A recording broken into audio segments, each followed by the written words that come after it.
Siang. Benar dengan Mbak Marlina? Iya, benar. Iya, Mbak Marlina, perkenalkan saya perawat Selfie. Sesuai dengan janji kita kemarin, hari ini kita akan melaksanakan penyuluhan tentang pil kombinasi. Nah, ini ada leaflet untuk nanti Mbak baca saat saya sedang memaparkan materi. Nah, nanti jika ada yang kurang jelas bisa ditanyakan. Nah, waktunya kira-kira membutuhkan waktu 30 menit dengan alokasi waktu 5 menit kita pembukaan, 10 menit penyampaian materi, 10 menit tanya jawab, dan 5 menit lagi penutupan. Sebelumnya ada yang ditanyakan? Tidak. Kalau begitu kita langsung ke materinya ya, saya sampaikan. Nah, sebelumnya apakah Mbak ini tahu apa itu pil kombinasi? Belum. Belum. Baik, jadi Mbak, pil kombinasi adalah pil yang mengandung hormon sintesis estrogen dan progesteron, di mana pil kombinasi dapat digunakan pada klien misalnya seperti pasca keguguran, anemia karena haid berlebih, riwayat kehamilan ektopik, dan siklus haid yang tidak teratur. Nah, jenis-jenisnya ini ada 3. Yang pertama, monofasik. Yang kedua, bifasik, dan yang ketiga, trifasik.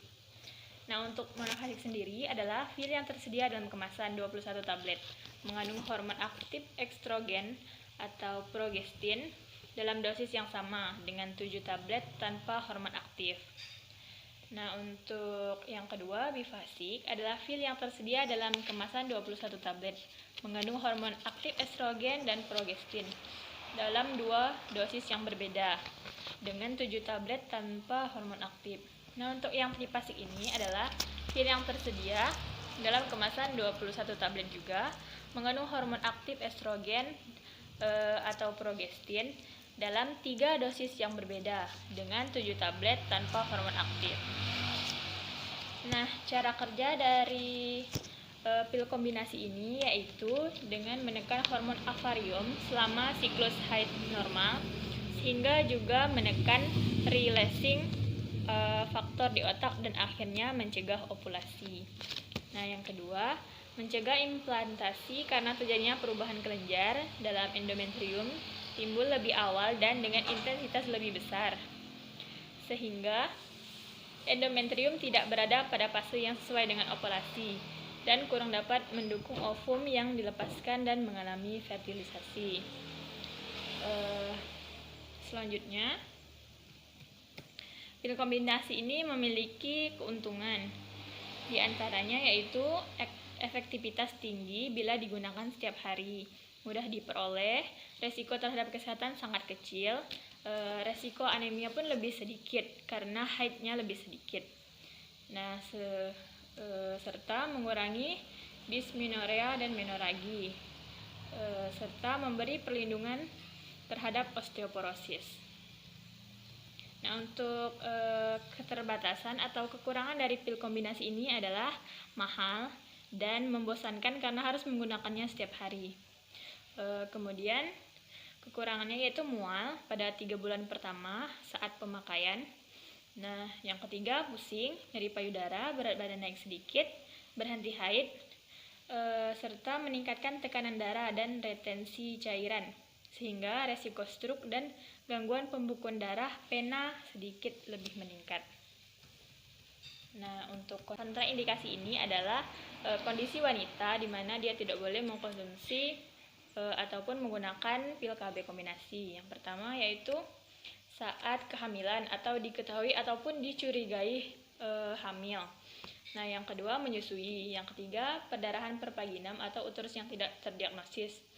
Yang keempat trombosis pena dan trombosis arteri pada saat ini atau masa lalu. Perdarahan otak, penyakit hati aktif, diabetes mellitus, penyakit sel sabit, depresi berat, serta penyakit radang usus tahap remisi. Nah, kemudian waktu menggunakan. Waktu mulai menggunakan pil kombinasi adalah saat